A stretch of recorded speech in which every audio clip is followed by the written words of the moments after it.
so that eventually, if your body pumps out enough insulin, your cells will listen to it, and your sugar levels will go back down. So when your fat programs are on and you get this condition called insulin resistance, and the cells of your body stop listening to insulin, it takes much more insulin to get the job done. So your insulin levels go up. You become what's called hyperinsulinemia, or you have what's called hyperinsulinemia. Hyper means high, insulin is insulin, emia is a condition. So it's a condition in which your insulin levels are too high. And they have to be too high to manage your blood sugar. But insulin is also the fat storage hormone. So when there's insulin in your bloodstream, your body goes into a kind of fat storage mode, where it activates all of the different enzymes in your body that make fat. And so your body goes into fat making mode. Because the sugar goes into the fat cells, your body starts making fat. Now, when you have hyperinsulinemia, when your insulin levels are too high, your body's always in this fat storage mode when your insulin levels are too high. When you have this hyperinsulinemia. As long as your insulin levels are high, you lose the ability to burn fat. And the reason you lose the ability to burn fat is because insulin stops your body from producing the hormones that burn fat, like glucagon, and the enzymes that burn fat. When your insulin levels are high, if you think about it, your body's going to say, if we're in fat storage mode, we don't want to burn fat. It doesn't make any sense. So your body's going to stay in a perpetual state of fat storage. Now, because your body's resistant to insulin and because your insulin levels are too high, once your blood sugar goes down low again, your insulin levels are still higher than they should be. Now, what's supposed to happen is once your blood sugar levels go down too low, insulin's supposed to be out of your system. But because you've got this hyperinsulinemia, when your fat program's on, your insulin levels are still higher than they should be. So when your blood sugar goes down again, you can't raise it back up because glucagon doesn't go into your system. So you lose the ability to retrieve the sugar that you've stored. So it's a bit like putting money into a bank account and having the account perpetually frozen.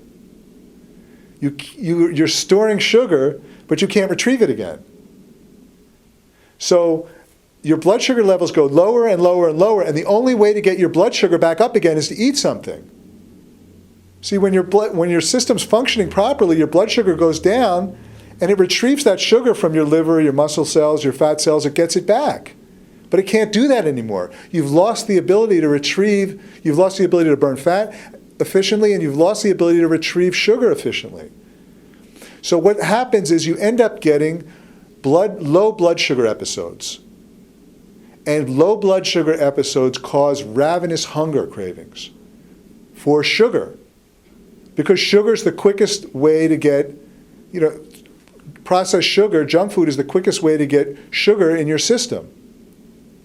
So you end up having sugar cravings all day long, not because your body needs nutrition or calories or even energy, but simply because you've lost the ability to regulate your blood sugar. You've lost the ability to retrieve that sugar. And that's a huge issue that needs to be addressed. So the whole approach that I've outlined helps reverse this condition of insulin resistance. Because the types of things that cause insulin resistance are, for example, stress. Stress causes insulin resistance. Severe dieting and starvation causes insulin resistance. So what you get is these low blood sugar episodes, and you end up eating all day or craving sugar all day simply because your body's lost the ability to raise your blood sugar. And the only way you can raise your blood sugar is by eating. So what happens is this. Around 11 o'clock, maybe you don't have if you don't have a big breakfast, for example, around 11 o'clock, you start craving something sweet. And that's because your blood sugar is starting to fall. So then you eat something sweet, your blood sugar goes through the roof. And then your body produces way more insulin than you need, and that causes your blood sugar to plummet about an hour later. And then an hour later, you've got sugar cravings again. And then you eat some more junk food. And then around 4 o'clock, the same thing happens. You eat more junk food. And so all day long, you're getting these swings where you're getting these low blood sugar episodes, craving junk food, goes in through the roof, 2 hours later, it's back down again. So learning how to regulate your blood sugar is crucial in the beginning. Eventually, your body won't be insulin resistant anymore. Your insulin levels will get normalized, and your body will regain the ability to burn fat. And that's one of the reasons why in this approach is so different than dieting, in that you end up losing weight faster as time goes on, because your body gets more and more efficient at burning fat as time goes on. See, in the beginning, you're not that efficient at burning fat because your insulin levels are too high. But eventually, your insulin levels normalize, your body regains the ability to burn fat.